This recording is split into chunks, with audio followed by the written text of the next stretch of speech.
Today, I'm going to be talking about a show that first aired on Disney XD on April 1st in 2012.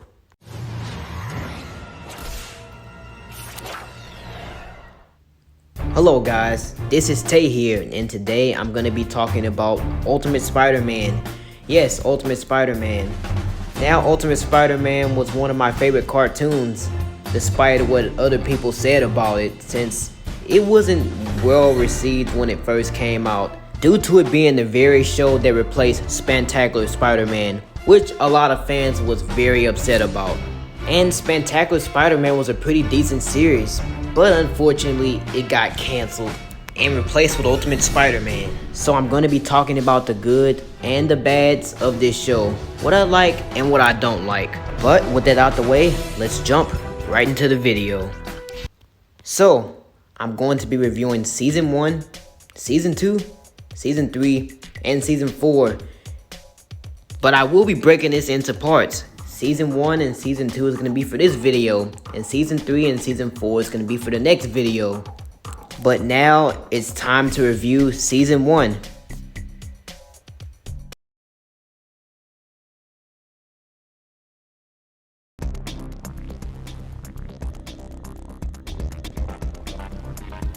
So, the episode starts out by Spider-Man getting yelled at by J. Jonah Jameson, which he is voiced by J.K. Simmons. Then we are introduced to this small-time crook named the Trapster, which he traps things. And then S.H.I.E.L.D. shows up due to all the collateral damage that he caused while fighting Trapster. And Nick Fury here's a quote, "Teach him about responsibility and help him to become the ultimate Spider-Man." Now, a lot of people had a problem with this, mainly because Peter really doesn't need all of this. And plus, he was supposed to learn about responsibility the night his Uncle Ben died. But before you walk away, just hear me out. It's not as bad as you think. He still has his supporting characters like MJ, Harry, and Aunt May. Oh, and there's Flash Thompson, the stereotypical bully of the high school pretty much. And we also had Stan Lee show up in this series. The cool thing about it is that he had a recurring role. And let's just quickly point out that Peter and MJ didn't have a relationship in this show, except for that quick nod in the flashback, of course.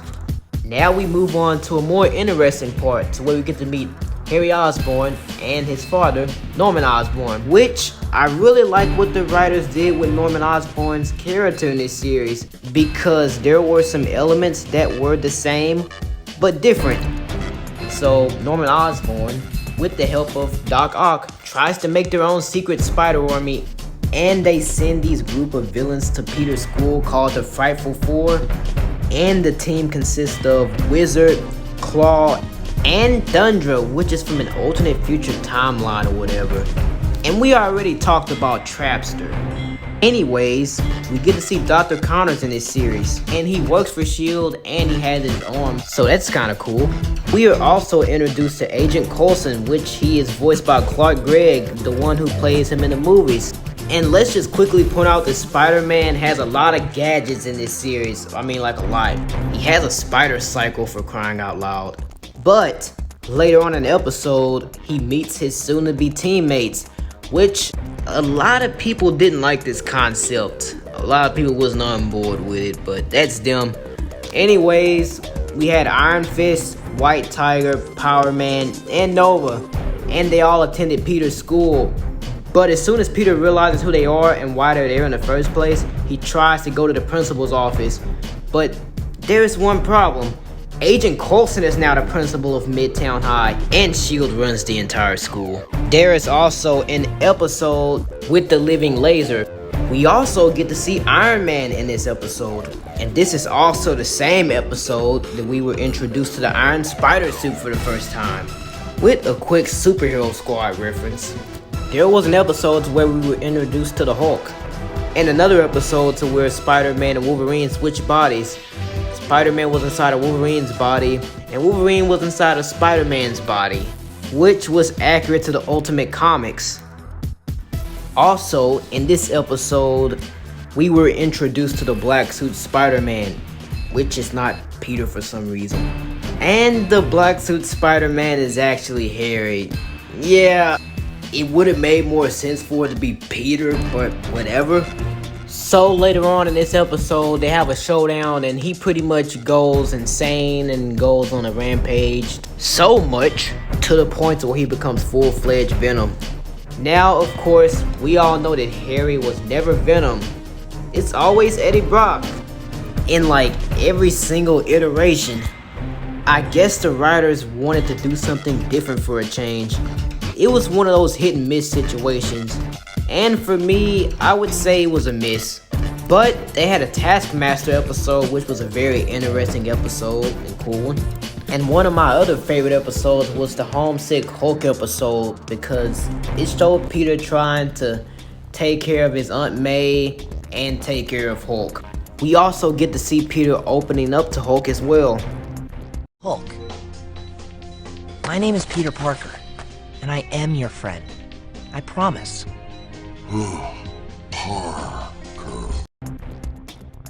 We also got to see Thor, and in this episode, he got turned into a frog, which is a very classic Thor thing to do.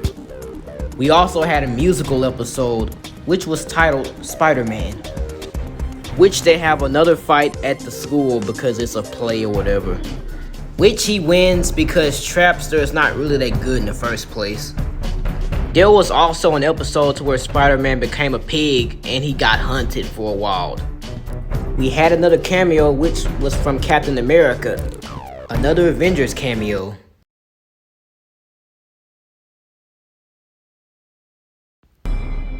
In the season 1 finale, we finally get to see Norman Osborn become the Green Goblin. And I have to say, this was a very different version of the Green Goblin that we have never quite seen before, because it was like the regular Green Goblin and Ultimate Goblin put together. And we get to see Venom again for like the 4th time. So Spider-Man versus Green Goblin and Venom with the final showdown, which was interesting. Now here are my thoughts about season 1. It was a fun introduction to the show, and they did very well with the character build-ups. So I will give this overall season an 8 out of 10. Now moving on to season 2. In season 2 of Ultimate Spider-Man, we get to see Doc Connors trying to get his arm back because of the season 1 finale events. But they get ambushed by Doc Ock's drones. And out of an attempt to try to help Spider-Man, he injects himself with lizard formula, which causes him to get a giant lizard arm at first. And him and Spider-Man have a brief team up, but he sees more lizard formula and decides to take more. But this backfires and the transformation of the lizard begins. We also get to see Electro, and he gets electrocuted by Spider-Man, which hypercharges him to the max. So much to where he takes over everything, and I mean everything. He takes over the Daily Bugle, every single moving car, every single electronic device in the world. He even goes to space and takes over the satellites. Wow, just wow. I forgot how OP this guy actually is. But in another episode, we get introduced to Kraven, which was a cool episode because we got to see the origin of White Tiger. And we soon get to see Rhino, which Rhino is actually this kid named Alex that got bullied by Flash Thompson to death, which leads him to take the Rhino serum, which causes him to become the Rhino. And then after that, the Sinister Six is formed. Season 2 of Ultimate Spider-Man also brought back the Green Goblin, and this time, he wasn't here for Harry or Spider-Man, but he was here for Peter. But of course, he doesn't know that Peter is Spider-Man. But later on in the episode, he tries to experiment on symbiotes and kidnaps Peter and uses him as the test subject, which he becomes a new Venom, aka Carnage, and goes on a rampage after that. And we also get to see Harry in this episode again, which he becomes Venom, and we get to see Venom again.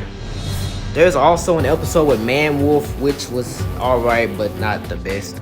We get another episode to where Iron Man armors get hacked by the Swarm, which forces him to fuse together his different armors, which was a cool concept for the episode. We also get a Kunlun episode with Iron Fist, which was cool. And we get another body swap episode with Spider-Man and Hulk, but only this time, Peter was inside of Hulk's body and Hulk was inside of Peter's body, which was interesting to see again. And we also got to see the Thing in this episode too, which was interesting. But here's an episode I really want to talk about.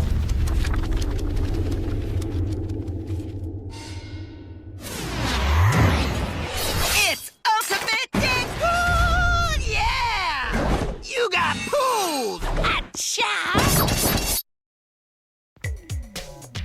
So in this episode, we got to see Deadpool, which was cool. And he was also voiced by Will Friedle, which was great.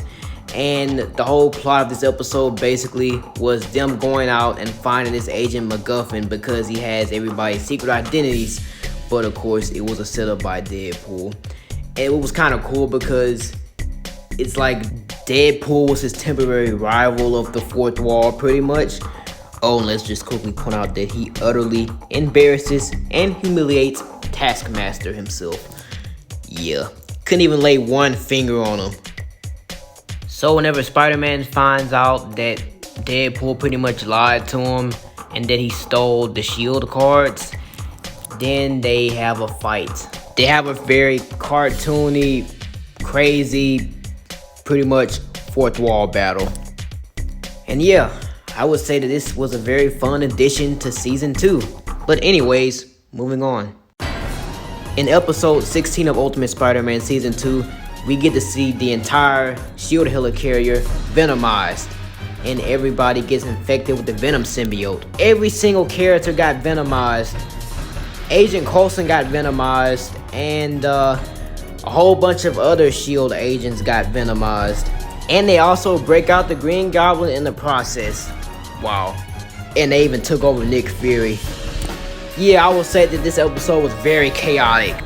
And it got even more chaotic whenever Goblin got the symbiote. Wow. Venom and Goblin put together. Wow. That is one deadly combination. So Spider-Man and Doc Ock has to work together in order to cure everyone on the S.H.I.E.L.D. helicarrier. And it works.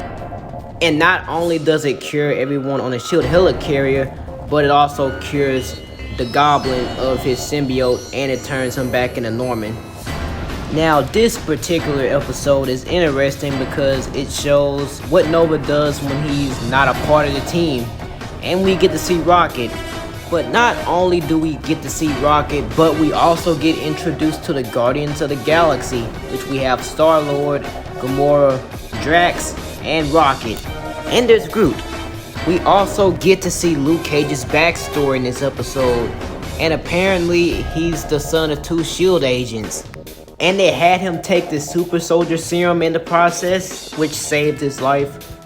But after that, his parents pretty much, well, let's just say they didn't make it. Or did they? We also get to see Scorpio again, which he appeared once in season 1. And he's also the brother of Nick Fury. And we get to see yet another Stan Lee episode, which I really liked. I like the trio aspect with Spider-Man, Stan Lee, and MJ. And we get to see the return of Lizard in this episode, and they try to help him. In this other episode, we get to see Norman Osborn becoming the Iron Patriot. Apparently, he's a changed man, and he wants to be a better father to his son Harry, and become a better person, which is a concept I really liked about this episode. We finally get to see the Spider Army, which Norman Osborn and Doc Ock previously tried making in season 1. And we got to see Sandman again, which he showed up earlier in this season. In the finale, we get the return of the Sinister Six, but only this time they have technologically advanced suits. And it looked good on some, but on some characters it looked weird, especially on Doc Ock. So Spider-Man's team, also with the assist of Iron Patriot, tries to take down the Sinister Six. They kill the Lizard, but for some reason, Doc Ock thought it was a bright idea to turn Norman Osborn back into the Green Goblin. Yeah, we can imagine how that went. Welp, that went sideways quickly. Well, it's safe to say that was a bad idea. Well, that's that. And not only is Norman the Green Goblin again, but he also takes his team in the process. And after that, he takes over the old shield helicarrier and finds armor really fast. And he also turns all of his team into goblins. But of course, he cures his team and then he stops the Green Goblin. And that's about it. So the final moments of the episode, we get to see Spider-Man and he pretty much saved the whole city.